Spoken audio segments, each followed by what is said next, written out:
Agora, tem um grande problema nessa combinação, que são as nossas leis trabalhistas, leis laborais, porque o Brasil tem quase metade da sua força de trabalho na informalidade. A informalidade é a pior coisa para treinamento, para transferência de tecnologia, para investimento. E parte disso é uma CLT absolutamente desconectada da realidade do mundo que nós vivemos hoje.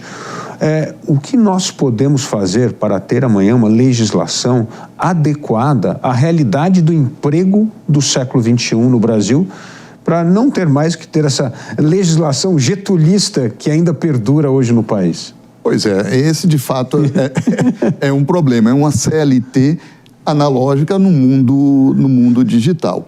E você tem razão, desde quando a gente tem dados sobre informalidade no mercado de trabalho, historicamente, desde meados dos anos 70, início dos anos 80, quando tem as pesquisas nacionais por amostragem de domicílio do IBGE, as PNADs, o mercado de trabalho brasileiro sempre foi grosseiramente isso, metade da força de trabalho informal, sem carteira de trabalho. Quer dizer, então tem de fato alguma coisa aí que esse nosso arcabouço institucional da regulação trabalhista não está adaptada à nossa realidade, né? O ápice de formalidade do mercado de trabalho brasileiro foi agora, recentemente, 2014, 2015, com 50 e poucos, quase 60% da força de trabalho formalizada. Então, imagine, tem alguma coisa de fato muito estranha, né? Além da informalidade, além da CLT colocar um alto custo para as firmas contratarem, pagar. Então, só esse alto custo de imposto já é uma razão por existir a informalidade. O outro aspecto é a insegurança jurídica da Justiça do Trabalho. Então, isso também deixa as empresas, ou mesmo, né, os trabalhadores, né, de uma maneira, deixa essa relação bastante conflituosa e com bastante insegurança entre eles. Então, eu acho que isso também prejudica o bom funcionamento do mercado de trabalho. Então, a agenda da melhoria da regulação trabalhista no Brasil continua de pé. Alia a isso as mudanças tecnológicas. Eu acho que uma das grandes nossas dificuldades hoje é porque toda a nossa proteção social nas relações de trabalho está focada na ocupação, na nossa estrutura ocupacional. Então, você tem uma carteira de trabalho, porque você está numa dada ocupação, se você tem a carteira de trabalho assinada numa CBO, num código de ocupação, isso te dá algumas garantias. A nossa estrutura sindical é apoiada por ocupação. Então, quando você tem inovações tecnológicas, a estrutura ocupacional é perturbada. Velhas ocupações morrem, novas ocupações nascem. Se você mantém uma regulação ocupacional rígida, esse processo de adaptação no mundo do trabalho, de incorporação de novas tecnologias, não é possível ocorrer ou ocorre de maneira deficiente.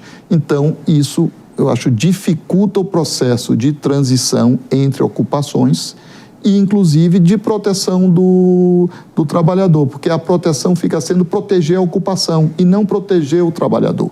Aquele que, por razões tecnológicas, perde a vantagem de suas competências, porque a tecnologia que ele sabia usar não usa mais, em qualquer lugar do mundo em que as políticas são feitas planejadamente, essas pessoas são treinadas para fazer a transição ocupacional. Aqui a gente se aferra a querer proteger a ocupação para não perder o emprego. E isso prejudica incorporar tecnologias e ganhos de produtividade. E pior, o espírito corporativista, né? Nós vimos vários juízes na Justiça Trabalhista desrespeitarem a reforma trabalhista que foi aprovada pelo Congresso Nacional. Então, ainda você tem um espírito, né, uma justiça que acha que sabe melhor do que o trabalhador o que é bom para ele, né? E então interfere ainda mais no jogo, criando essa rigidez e essa insegurança jurídica, que é o passivo trabalhista, que é um pesadelo para as empresas do Brasil. Pois esse que é o problema, cria bastante insegurança. E como toda insegurança, as pessoas seguram investimentos, seguram inovações, porque ninguém quer correr riscos que não saibam quais são, né? Agora, nesse meio caótico surgem atalhos, né? Começam a surgir as MEIs, começam a surgir pequenas empresas, e é um jeito da pejotização, ou seja, transformar em pessoa jurídica e aí você tem uma relação menos turbulenta e menos judicializada, né? Agora, o problema é que isso vem criando uma outra bomba relógio que é na Previdência, né, André? Nós vemos a questão das MEIs agora, o problema que está criando na Previdência é uma contribuição pequena para um ganho gigantesco, está agravando um problema que hoje se tornou crítico no Brasil, né? Perfeito.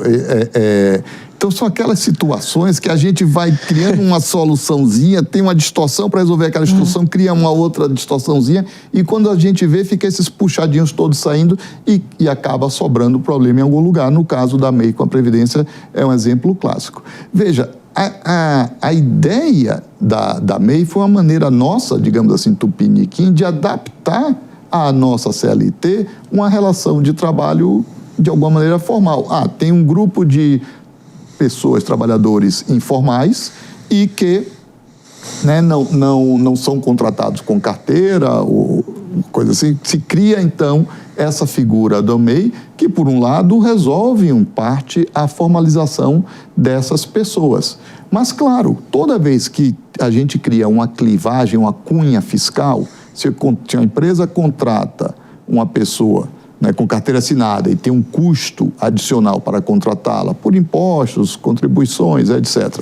E se contratar como MEI, mesmo sendo ilegal, né, e paga menos, ela corre esse risco e faz. Voltamos à questão de reformas fiscais, de reformas de tributárias, etc. Toda vez que nós criarmos esses tipos de distorções, vai criar oportunidades para esses jogos de informalidade. O ideal, Felipe, seria ter condições isonômicas, né? E alíquotas horizontais para tudo. Naturalmente, se para uma empresa os custos e os benefícios para os trabalhadores de ser MEI ou ser com carteira forem iguais, não existiria isso. O que acontece na prática hoje é que se foi muita gente para o MEI, se formaliza, contribui muito pouco para a Previdência e, dadas as regras de Previdência para ter benefício lá na frente, não se casa atuarialmente os valores dos benefícios com os valores de contribuição. Temos uma bomba relógio aqui pela frente, precisamos endereçar. Agora, André, se o próximo presidente da República pedisse seu conselho, o que poderia fazer para melhorar esse arcabouço legal da questão trabalhista? O que você sugeriria ao presidente? Eu acho que tem duas coisas importantes para aprimorar nossas relações de trabalho aqui dentro da agenda da reforma trabalhista de 2017. Primeiro, botar a reforma para funcionar, né? Mas tem o aspecto de aprofundar o papel do legislado, do negociado sobre o legislado. Eu acho que esse é o norte importante. Agora, a gente está num mundo de transformações tecnológicas, de mudança. E negociado sobre o legislado, a gente precisa ter, então, boas regras de jogo para o negociado. E uma parte que não se atacou na reforma foi a parte da representação trabalhista e da reforma sindical. Eu atacaria isso também para dar condições propícias para quem quiser negociar bem e ter poder de barganha em negociação, ter a capacidade de se organizar e negociar. Então, a gente precisa as partes estarem organizadas e poderem se organizar livremente para isso. Nós mantivemos uma organização sindical ainda nos moldes lá antigos de quando a CLT, né, foi, enfim, criada. Criada lá pelo Getúlio Vargas, né?